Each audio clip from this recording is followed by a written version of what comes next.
Religion डेल्क पुरानी लोक कथा है। एक गांव में गरीब किसान था। वो और उसकी पत्नी दोनों दिन भर मेहनत करके शाम को ही बमुश्किल अपने लिए खाना जुटा पाते थे।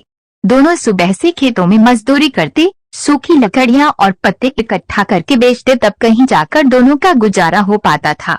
फिर भी पत्नी अपने जीवन से संतुष्ट थी, लेकिन किसान को ये बात हमेशा अखरती थी। उसे अपने दोस्तों और रिश्तेदारों का जीवन देखकर बहुत बुरा लगता था। वे आराम से जीवन गुजार रहे थे। एक दिन किसान की किस्मत पलट गई। जंगल में लकड़ियां लेने गया किसान काफी आगे तक निकल गया। जंगल के बीच में उसे एक गुफा दिखाई दी। गुफा में अंधेरा था।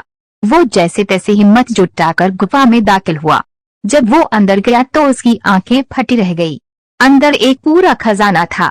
उसने खजाने पर कब्जा कर लिया और गुफा को मिट्टी, पत्थर और पेड़ों के पत्तों से ढक दिया।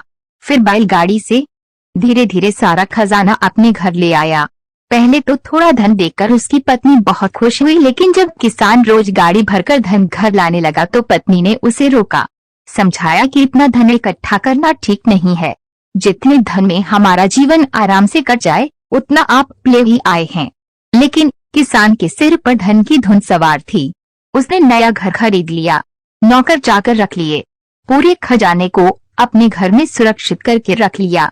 धीरे धीरे उसके धनवान होने की बात दूर दूर तक फैल गई। कई लोग रिश्तेदारियां निकालकर उसके पास आने लगे, उसे इज्जत देने लगे। वो भी धन के अभिमान में उसे बुरी आदतें लगी।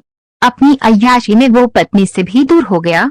उसकी पत्नी को समझ आ गया कि अब बात हद से बाहर जा चुकी है। वो उसे छोड़कर चली गई।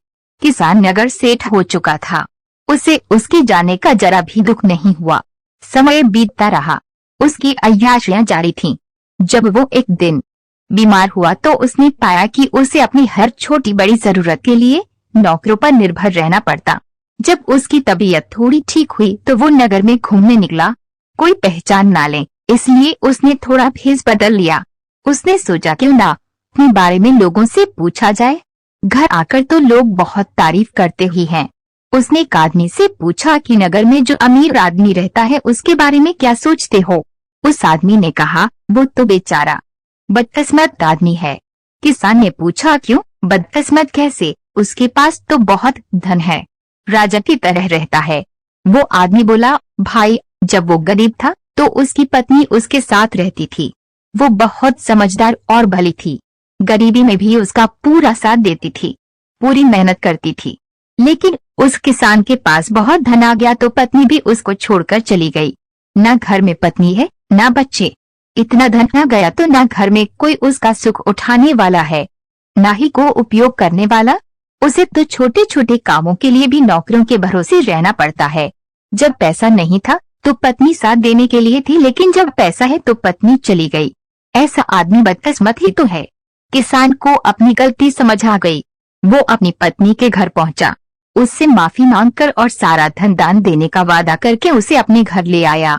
फिर जितना धन उन्हें जीने के लिए जरूरी था उतना रखकर शेष सब गरीबों को दान कर दिया। कहानी की सीख, गृहस्थी को चलाने के लिए धन तो जरूरी है, लेकिन धन से ज्यादा जरूरी दो चीजें हैं। एक तो पति पत्नी का आपसी विश्वास और दूसरा उनके बीच प्रेम।